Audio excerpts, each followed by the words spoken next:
back to the GameDay Squad Rugby League show. Super excited to be back once again. Probably the longest round one we've experienced so far in the NRL, but who's complaining? I'm not complaining. I'm not complaining. And my team got the win at the start, and then the round went on, and it was even better just to watch so many upsets. Well, Norman, it was a great round. A lot of high-scoring players, low-scoring players, but footy was absolutely amazing. It was. My team may have won, but my squad, not so well. Your team didn't win, so I reckon every time the Dogs lose, the hat doesn't get to be up there. I think no one deserves to see their logo, right? We don't want to spread negativity onto the viewers. Listen, we started so positively and you had to just... All right. We'll swing it back to the positive direction. Josh, your squad scored incredibly well compared to mine. I think you finished in the top 100, it's a good start. Yeah, and like we say every week, right? We're not professionals. We're here to give the advice for the average user who loves their footy. And like we always say, it's a new week, fresh start, so it doesn't matter how you went. Yep. Well, I'll be taking that on board as we look into next round.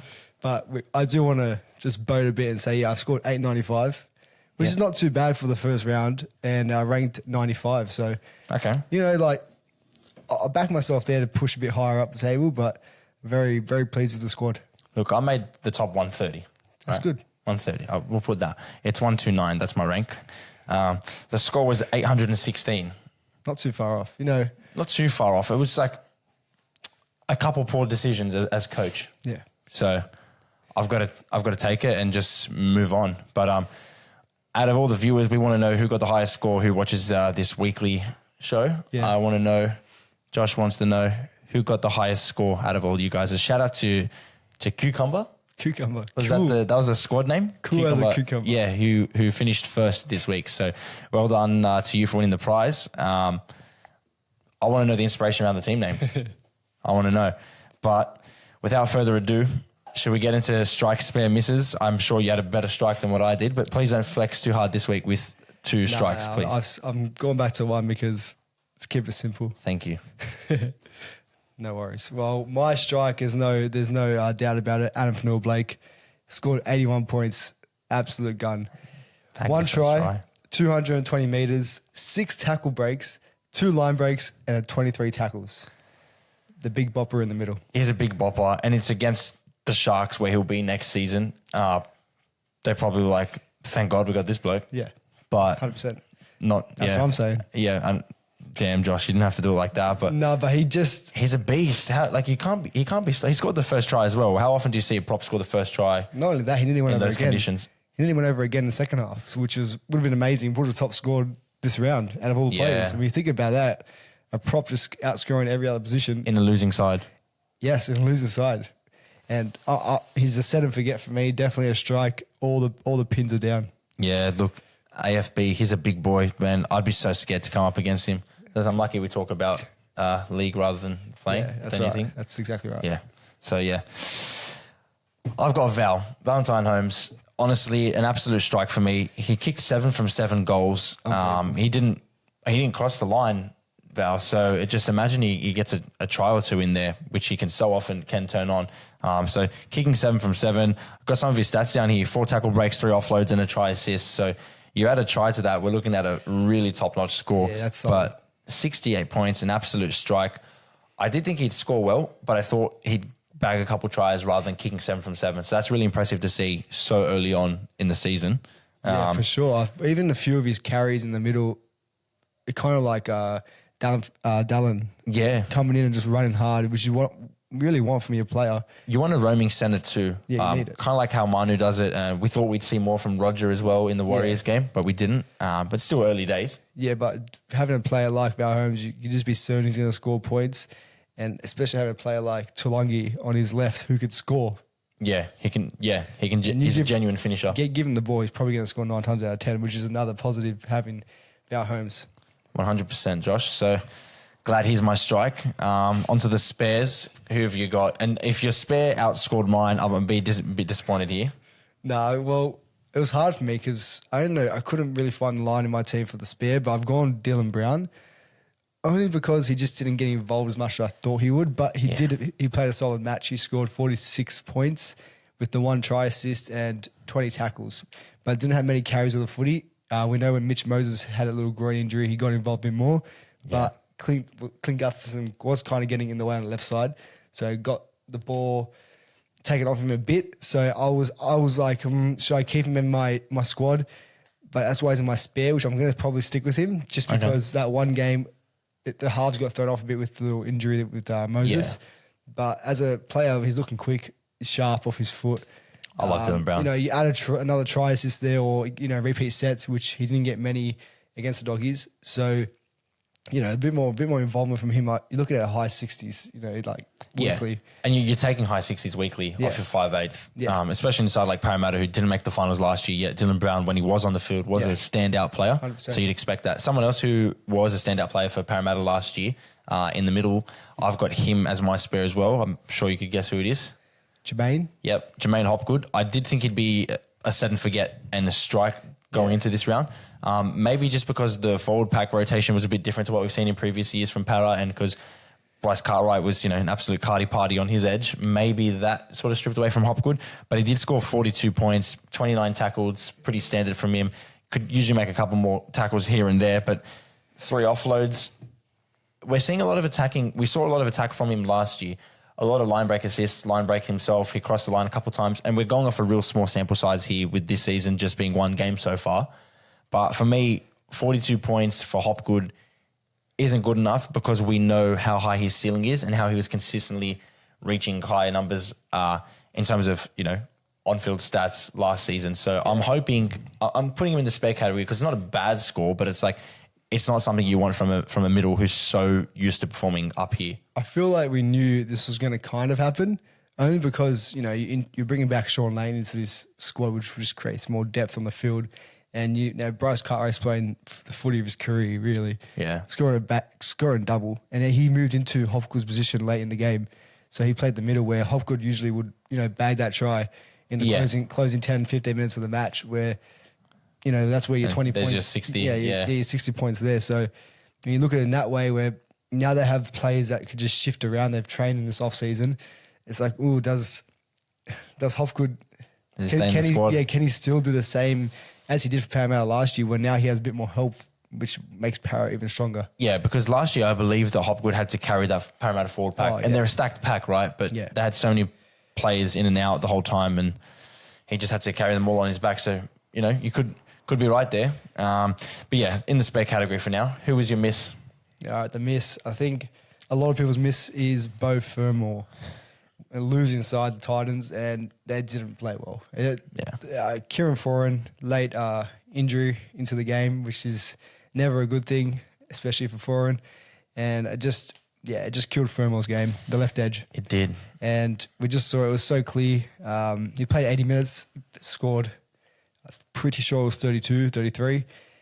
Only 11 runs in 80 minutes of footy. And he's coming back from an injury, but he looked good in the preseason hit out. Yeah. Desi was speaking about him, saying how he's so good. The players were getting around saying, Fermor's back. It was on the cusp of, it was all Origin talk the year before. Yeah. So you think he's going to hit the ground running. No Fafita as well. So it's like, mate, you're the damaging edge player here.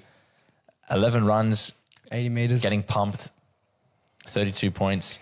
Yeah, that's a miss. He's definitely a miss. It doesn't help that Titans have the bye next week, so he's out of the squad for this week coming. But yeah, I just don't see him making it back in the squad unless he has a breakout game. And if Fafita comes back, it just means more balls going for Fafita. Yeah. So it's like that's where I'm just my coaching mentality is coming in. It's like it's gonna be hard for Fermor to make it back in the squad. Well, tough, but I'm glad you've got that problem. I've gone with Jermaine Asako here. I'll leave it short, sharp and sweet. I got a gold Asako card. Yeah. Was super confident that he scored a lot of points. Didn't know how the Cowboys would perform this season, so I thought perfect matchup. Naturally. In my GDS, I'm just like, let's go. Like, come on, mate. Goal kicker, top point scorer last year. Like, surely the points will flourish and they'll turn into great fantasy points. But no, 37. He just had nothing going for him in attack, but like the Dolphins as a team didn't have much. So I'm like, maybe if I want to use a gold player, it takes up more of your salary cap. Don't spend it on winger when you don't know how the side's going to perform. Maybe save your gold players for those middles like Adam Fanua-Blake, going to get through a ton of work and a chance of scoring a try, but they're always going to tackle, break and offload here and there and still get through a ton of meters, right? Yeah. Or you're adding out gun halves, which I'm sure we'll get into. But yeah, that's my miss. But for sure, like even like you said, the whole using your special cards strategically. You need to use it smart, or else, you can climb the table for that week very easily. Yeah, you can jump the leaderboard really well, which I think we'll get into towards the back end of the episode. But so we don't take up too much of your time talking about our squads, we'll jump into On the Radar, one of my favourite segments personally. And it's probably going to stay my favourite segment if I keep getting these right. So before we pick our player for On the Radar this week, should we touch on what we said last week? I think we definitely should. All right. I'm happy about that, Josh, because I said Morgan Smithies, and I think he did really well. Club debut for the Canberra Raiders. Scored 51 points. It was just it's probably the most boring 51 points you'll ever see in your life. All he did was just tackle everything that came his way. So if he's going to do that week in, week out, and the odd attacking stat flows here and there, you could be looking at a consistent 50 to 55. And I'm like, who's complaining with that? It could then become an option to purchase him at a higher ranking, right? Like a gold card. Very strong, very consistent. Doesn't do anything silly. Yep. Won't lose many points. Solid player to have in your squad for sure. And that's a great pick from you. Sweet. That's why I was on my radar. Now it's about whether or not I can actually get him in my squad or not. Pick him up. Well, for me last week, my radar player was someone to look for in order to switch a player in my squad. Yeah. And it was Kalen Ponga. And with a score of 46, in the losing side, not too bad. He got involved, had a head knock, lucky to stay on for the rest of the match. Yeah. But yeah, not good enough to take over Latrell's spot in my squad. I think Latrell is a fullback to have. Top point scorer so far, right? GameDay Squad, right? I think Latrell is your fullback. Ponga could be a second, bench fullback, but in terms of last week's performance, like I said I was relying on the Knights, see if they'll start slow. Yeah. And it looks like they're going to have a slow start this year. It might take them about 6-7 weeks to get into it, but they'll come good. And maybe Ponga might be a player to have in your squad the back end of the season. The Dally M run last year. So let's see what goes on there. Fair point. Going forward on the radar for the upcoming round, I've gone with Sean Johnson. 5 forced dropouts. It's a lot of points. It is. 15 points to be exact. Yeah. So he ended up with 67 and didn't set up a try and didn't score a try. And it's not like they kicked that many goals in a losing side as well. So missed a few goals too, I think. And missed a few tackles. Yeah. So it's like 67 after that performance, mate, sky's the limit. So that's why he's on the radar for me, because I'm not 100% sold. But getting a score like that after the game he played, it's like, wow, the points are there for SJ. It's tempting. Yeah. Very tempting. I agree with you. He's in my squad, so of course I'm agreeing with you. This bloke. But for me, it's funny I say this, Val Holmes. He's in my squad. Yeah, 6, like you said, he's the highest scoring points, kicked 7-7. A player who's just damaging. A player you can just play in your squad, set and forget until they have the bye, Cowboys. And just play an amazing game, which it's hard to leave him out of your squad. Like I said, very hard. Well, I agree. And now it's time to hear what the fans have to say. So fan questions, leave your questions in the Discord, in the comment section below here on YouTube, DM us, however you want to get it across. Probably the YouTube comment section and the Discord is the best way so far. But we've got, I think, what should we do? 3 or 4 questions every week, every episode? Let's get that. All right. Let's go through. I'll ask you first off. Let's go. Val Holmes versus Dan Gagai this week. Who are you taking and why? Oh, wow. Wow, what a question. Dan Gagai looks strong, man. I can't lie. He's looking the fittest he's ever looked at his age. It's incredible. I think it's a matchup. They're up against each other in Townsville. Cowboys off a big win. Knights off an upset loss. I mean, I'm saying Val here. I got to disagree with you, Josh. I just believe, like we touched on, he's a player that's on the radar for you. For me, he was my strike for the week. I just think the amount of points he can get just purely from going at it. And I know Gagai goes at it too, but Gagai lacks, he doesn't goal kick. Yeah.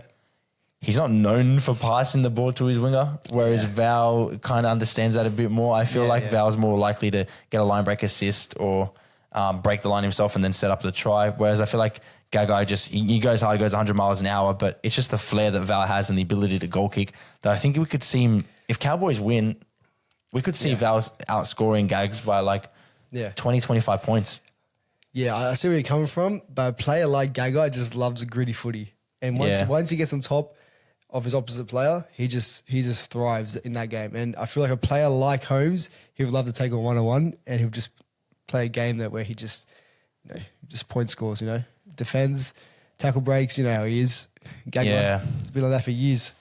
I get your side. I got to disagree. Yeah. We'll see how it goes. I just think Val also lives up to to those big games too. I'll definitely write it down now so we come back to it. Yeah, we'll have to come back to it and see how it goes. But thanks for that question. Next question. What combo is best for the forward bench spots? A second hooker or a third edge? Oh, obviously, it depends on your squad, right? Yeah. I'd go for a third edge.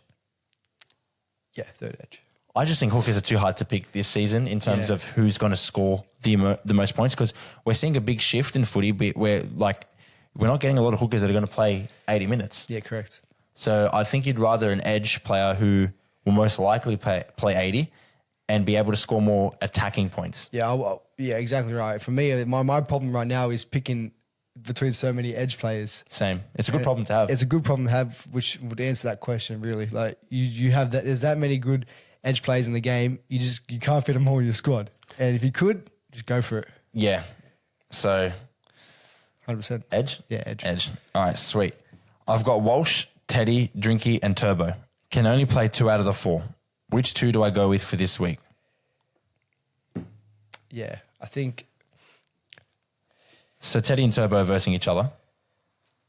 I think Turbo is a must. Turbo's a must. And Walsh Walshy against the Rabbitohs side, which the edge, their left edge, their right edge isn't as strong as it could be. You know how Walsh is on the right. And Walsh loves attacking. Walsh loves that right side. So if I'm going off a bit of history, I say Walsh and Turbo would score. See, I agree and disagree, because I believe that Drinkwater will have a better game than Turbo against the Roosters. I think our defense will turn up. If we held Broncos to they scored 10 points in Vegas, something like that, I think we'll have a strong defensive output again. I just think that Drinkwater didn't get himself too involved in a big score this round for the Cowboys. That now that they've got to back it up, first home game of the season up against Newcastle, I'm thinking Drinkwater and Walsh. I just think Drinkwater's got more upside than Turbo, given the opponent that they're versing. Fair enough. But we'll see how that goes. Last question for today's episode from the fans. So make sure you guys continue to get them in. Yeah, lad. Is Hines still an avoid? Yeah. I think I'll be saying it. No. For real? And that ties into my prediction for the week, which we'll get into. But I'll leave it at that. I'll explain my reason when I get into the predictions. We'll move on to the transfer market. Yeah. Now I want to know your reason. Hey, good. You can't be like you don't want me to tease it? You literally just ask the question. No, okay, wait. We'll wait. We'll make him wait. Good things take time. Fair. All right. Who have you got your eyes on? Transfer market. No lie. Already bought him. Pain ass. Mate, broke the bank. Definitely. But I needed to. Okay. I had to get into my squad. Payne Haas. I got to pick up my game, man. I'm getting nervous now. 95, ranked 95 could be going to, top 50 with Payne Haas, Cause a lot of pain. Josh, for sure. I think he's just we speak about it every week, Payne Haas. Yeah. Just a player where he just 69, 70 minutes. He just got that motor where it's like nothing matters. He doesn't. He's like, I'll just go, okay, fine, I'll do it myself. Nothing affects him. Like he could just get rocked, play the ball. Yeah. He could just, do an amazing play, take 4 or 5 tackles, flick the ball at the back, just keeps rolling down. And that's after making 2-3 tackle breaks in the process. Yeah. Like he's an engine that screams points. Yeah, for sure. Game day fantasy points, it just comes, he just loves it. I just want to know, if he was a car, what fuel would you put in him? Or what car would he be? Oh, I reckon he'd be like surely you got to fill up with like 98 I or reckon V-Power. a Land Cruiser. Like a solid Land Cruiser. Like Yeah, built. It's just built different. Built different. Toyota Land Cruiser for sure. Maybe a Land Cruiser. That's a good shout, Josh. Yeah, I like it. Yeah, okay, fair enough. Transfer market. So you went out and got it sorted already. I'm going with Taylor May. Ooh. Now, a lot of people were, thinking, Taylor May, how's he going to go? He's playing centre. He's come back from a big injury. Crichton's not there anymore. Is he going to live up to the hype? He moved into centre and you'd think he'd been playing centre his whole career. Yeah. I thought he looked incredible against Melbourne. They didn't even score a single point, the Penrith outfit. Yeah. Reigning premiers held to 0 against Melbourne. But Taylor May still scored 76. Incredible, actually. Didn't score a try. I think he's finished in the top 10 for points scored this week on GameDay Squad. So if he's not in your squad, I'd look to get him in. Just his ability is insane. Yeah. That's actually incredible. And now that he's moved from the wing to centre, he's going to get more ball because of what we've seen, like what everyone's seen, what he's actually been able to do. It's like, okay, we've seen that from the wing. We've seen that now in a short glimpse at centre. Let's just keep feeding him the ball. Well, now that you've said it, you better get him. You don't want to be... I better get him. I don't want to be talking up, giving him all the praise, and then all of a sudden he has a ripper of a game and we come back like, oh, how good was that? Yeah, did you end up getting him? And I'm just like... if you're on the top 100, you're like, oh... Okay, Josh. Look, the competition's on and we're going to tally it up each week. So it's 1-0 to Josh already. And at the end of the season, we'll do a forfeit that you guys decide on and our own forfeit, which will be discarding our... What are we going to do? We're going to discard one of our players. Our most valuable player. Most valuable player. Okay. Who decides how valuable they are? Is it based off their points or based off our opinion? I reckon we go off who scored the most. Right. Whichever player card scored you the most points or me the most points. Okay. Which is a massive thing to do. I think that's very silly of us, but it's happening. Yeah, it's a squad changer. We've said it now. They've heard it. Yeah, they've heard it. So we'll have to move on. Okay, do we go into our predictions for the week? Let's get into it. I want to go into our Stats Don't Lie first. Okay, let's do Stats Don't Lie first because we skipped that to go through the fan questions, didn't we? That's right. Stats Don't Lie. Josh, don't lie to me. What have you got? Well, this is no lie because of pure stat. Roosters going to have a big win? No. Yeah. I don't talk about the Roosters, mate. Sweet. So we got Dearden has scored in the last 2 games against the Newcastle Knights and they both ended in a victory. So I'm looking for Dearden to have a cracker game. 65 plus points. Oh, you're calling it. 65 plus points and Cowboys are going to win that match. Okay. Because Dearden just loves playing the Knights. I'm going... Well, it's funny how you're backing Gagai there over Val for that question too, because if Didden loves it, I'm sure he's going to put Val in for a couple. Well, fingers crossed because he's in my team, my squad. But my stat is Didden to score, not assist. So Didden's... All right. We'll leave technical boy over there in his own corner, but it is a good stat. Yeah. And I think... How do you feel about Dearden being in people's squads as it would be a bit of a pod, right? Because he's not the most popular choice. Well, yeah, if I had to, in my 5'8" role, I'd go either Dylan Brown or Dearden. For me, if Dearden was a goal kicker, I'd have him in. Yeah, for sure. But lucky I got Val. I can talk about him all day being in my squad. We'll move on to my part, which also ties into my prediction, funnily enough. Yep. And then it also ties into the question. So it's kind of like a full circle moment here. Now it just needs to come to fruition or else I'm going to look like the biggest idiot. And Josh will just keep laughing. So Stats Don't Lie. Sharks have won their last 6 matches against the Dogs. They faced the Dogs this week at home on a Friday night. Their average winning margin out of their last 6 games has been 17.5. So it's looking likely for Sharks to win 13 plus. I apologise to you and your Bulldogs. Do you just go straight to the doggy stats? I feel bad because it kind of looks like I do, but I don't. No, I don't. Trust me, I don't. Point being, 6 in a row. They're at home and average winning margin of 17.5 out of those last 6 games. What does that tell me? Nico Hines is in for a blinder. The guy who sets up all the tries and kicks the goals. This is you answering the question. It's me answering the question, mate. Here's my prediction for the week is Hines over 65. So we'll see what happens between Hines over 65 or Didden over 65. What's more likely to happen? Once again, please let us know. Mate, do you not understand that he's got Stephen crying on his edge? Do you not understand that Hines literally... if Sharks didn't get the win, obviously disappointed from a GameDay Squad perspective, he was disappointing last round, right? Yeah. So were many other halves. But to almost disappoint and not even come away with the win after a performance like that, then somehow they still won. Do you think at home in front of this home crowd, he's going to want to have a bounce back game himself? Sharks are lucky they got the win last week. Yeah.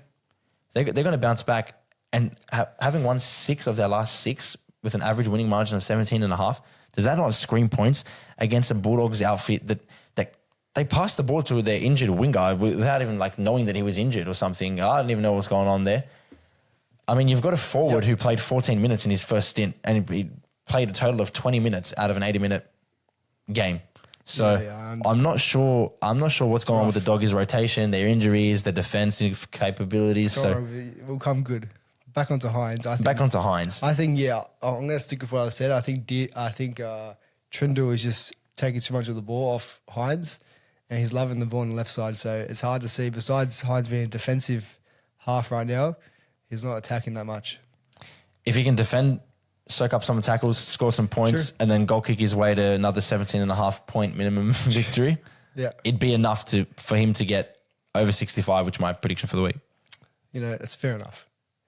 I can't say much because you got some stats there, so I can't say anything. Yeah. Okay. Stats don't lie. They definitely don't lie. Well, I've written down my game of the week. Game of the week. Going to surprise everyone? I think last week, I think we can agree that not in terms of a point scoring, spectacle, but Penrith and Melbourne were a game of the week was round one. Yeah. By far for me personally, the Vegas games were just for sure exceptional. Yeah. But beyond that, I'd probably have to go Storm Penrith just because, it's the whole stat around Penrith. It's even now, a whole stat, and I'm just going to mention ours. But the fact that Penrith had scored minimum 26 points the last 3 times against Melbourne, they couldn't score a single point. Yeah. Melbourne's record in round one, 23 years in a row without losing a round one match. It's ridiculous. And then they win 8-0 and the reigning premiers don't score a single point. And the last time Penrith didn't score a point was against Melbourne. Yeah. Like in 2021 or 2, one of them. Yeah. Which is incredible. So, and just the amount of missed tackles from Melbourne and still didn't even let in a try. That's something like 42 missed tackles. Yeah, it's actually not normal. But that's just rolling into this week's round 2 game of the week.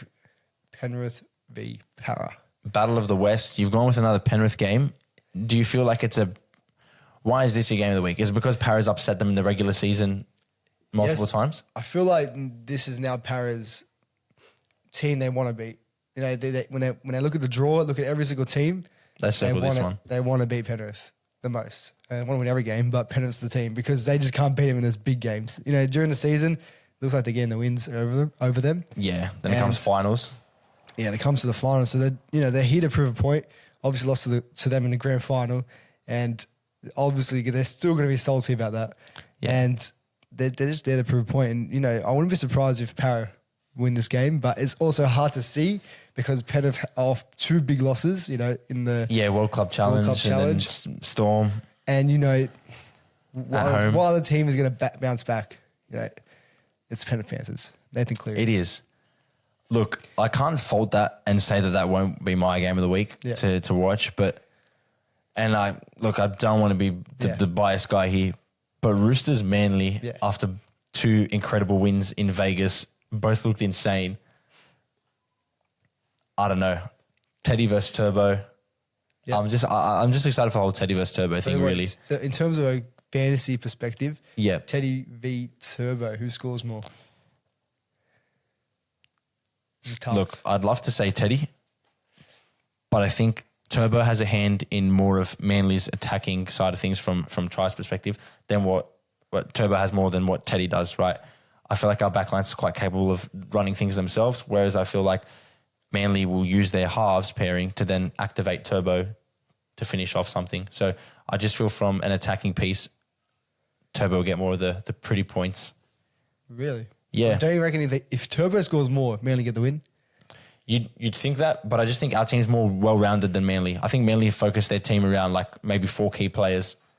Yeah. You know what I mean? Like they've got the halves pairing and then it's like let's bang crash play with Olakwatu or see what he can create and then Turbo. Whereas I feel like our team's so well-rounded that no matter which player you've got in your squad, you actually might not perform that well having that many Roosters. Whereas if you've got some key players who play for Manly, you would outperform in your game day squad just because they have the key.